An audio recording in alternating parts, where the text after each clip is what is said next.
Welcome to the NFL Draft Season Fantasy Pros. I'm Andrew Erickson. Today, for part 2, we're breaking down the team needs for the AFC West.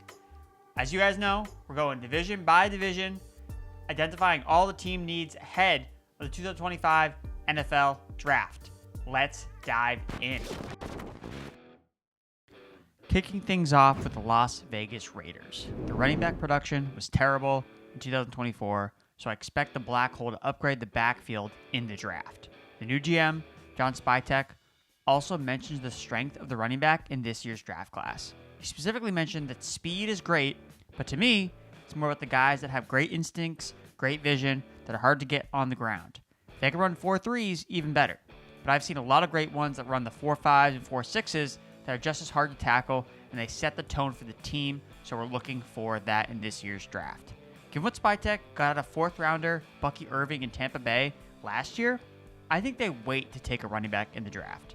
Therefore, I'm fading them in the betting market to select a running back with their first pick, despite minus 115 odds.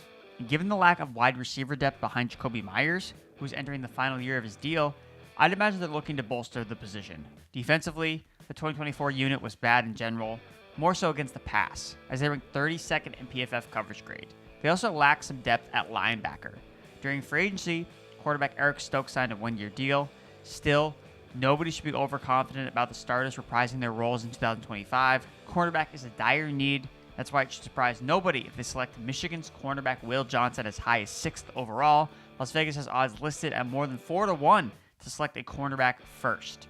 Some other prospects that fit area of needs for the Raiders include Boise State running back Ahston Jeanty, Iowa running back Kaleb Johnson, Notre Dame cornerback Benjamin Morrison, Georgia linebacker Jalen Walker, Iowa State wide receiver Jalen Knoll, Arizona wide receiver Tetaroa McMillan, Ohio State wide receiver Emeka Egbuka, Texas cornerback Jahdae Barron, ECU cornerback Siobhan Ravel, and Ole Miss cornerback Trey Amos.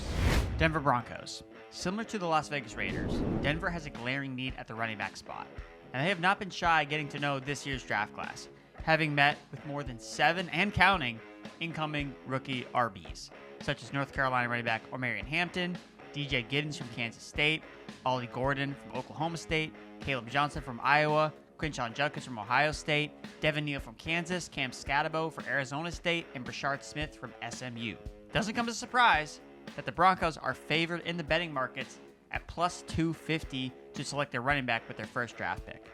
After running back, I would say more wide receivers and either another tight end aren't out of consideration.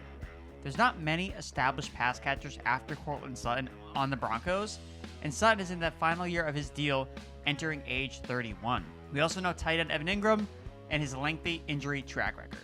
The short-term needs are weighted heavily towards offensive skill players to build around second-year quarterback Bo Nix. But defensively, I think there's a long-term need on the defensive line, with 3 defensive ends on the roster hitting free agency in 2026 between Zach Allen, John Franklin Myers, and Malcolm Roach.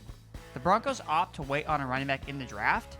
Defensive tackle Kenneth Grant could be the option from Michigan as potentially the best player available.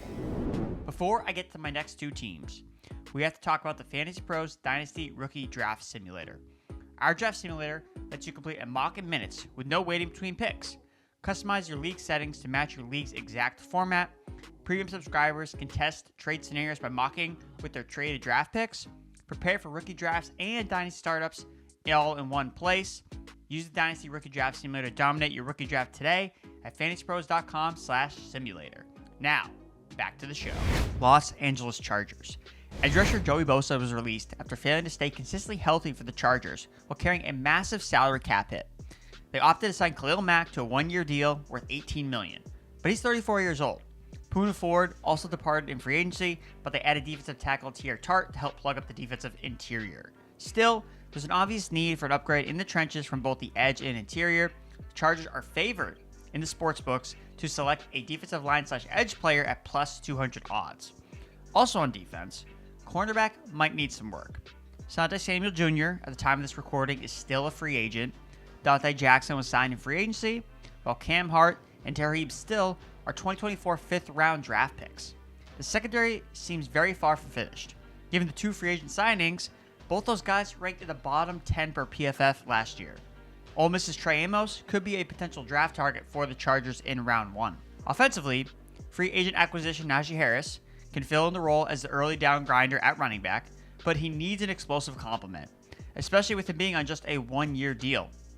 Ohio State's Travion Henderson was once recruited by Chargers head coach Jim Harbaugh during his time at Michigan. He would be the perfect fit alongside Harris in the Chargers backfield, the quintessential Thunder and Lightning pairing. Tight end remains one of the most glaring holes on the roster as well. It's obvious position the Chargers will look to upgrade throughout the 2025 NFL Draft. They signed veteran Tyler Conklin to a 1-year deal worth $3 million, but that won't preclude them from taking a tight end. They are listed at more than 3-1 odds to select a tight end with their first pick. Same with Mike Williams as a veteran wide receiver signing. It hardly takes them out of that particular market. Some potential pass catchers at tight end and wide receiver the Chargers could target include Penn State's Tyler Warren, Michigan's Colston Loveland, and Ole Miss's Trey Harris. Last but not least, the Kansas City Chiefs. The Chiefs need to further build out their defensive line. They lost defensive tackle Deshaun Wharton this offseason. Adding another pass rusher opposite George Karlaftis would be ideal to restock the defensive line and pass rushing. Jalen Moore signed a 2-year deal worth $30 million to protect Patrick Mahomes' blind side at left tackle, but he's still somewhat of a projection after coming over from the 49ers on a smaller sample size. Right tackle Jawan Taylor was also the most penalized offensive tackle last season and could easily be moved on from after the 2025 season. The Chiefs have a chance to draft a developmental tackle at the end of round 1 for the long haul, and I think it's something they will strongly consider. They are currently favored to go offensive line with their first pick at plus 100, with defensive line / edge second in the betting odds. Potential late round 1 targets the Chiefs might consider include Minnesota offensive tackle Ariante Ursary, Oregon offensive tackle Josh Connerly, and Ohio State offensive tackle Josh Simmons. I like Simmons' fit the most, just based on him coming off an injury. They can ease him back in while playing some of these other guys. Running back, I also believe, is a position of need. Isaiah Pacheco was not the same guy last year after his injury.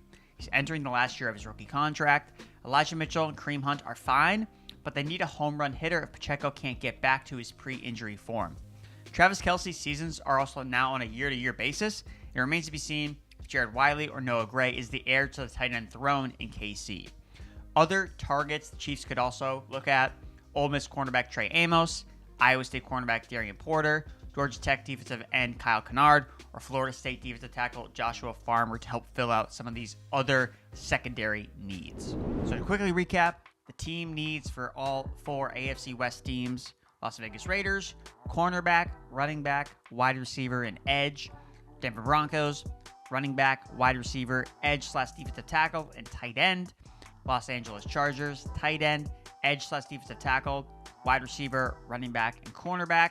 Kansas City Chiefs, defensive line, offensive tackle, edge, running back, and tight end. Those are the top team needs for the AFC West teams. If you enjoyed this video, be sure to give it a like, subscribe, share with all your friends, and let me know in the comments. Do you agree or disagree with the team needs I have identified? And let me know as well, what does your team need to draft the most in this year's draft? But before you do, again, you have to go check out the Fantasy Pros Dynasty Rookie Draft Simulator. Our Dynasty Rookie Draft Simulator lets you complete a mock in minutes with no waiting time between picks, customize your league settings to match your league's exact format. Premium subscribers can test trade scenarios by mocking them with traded draft picks, prepare for rookie drafts and Dynasty Startup drafts all in one place. Use the Dynasty Rookie Draft Simulator to dominate your rookie draft today or at fantasypros.com/simulator. Thanks for tuning in.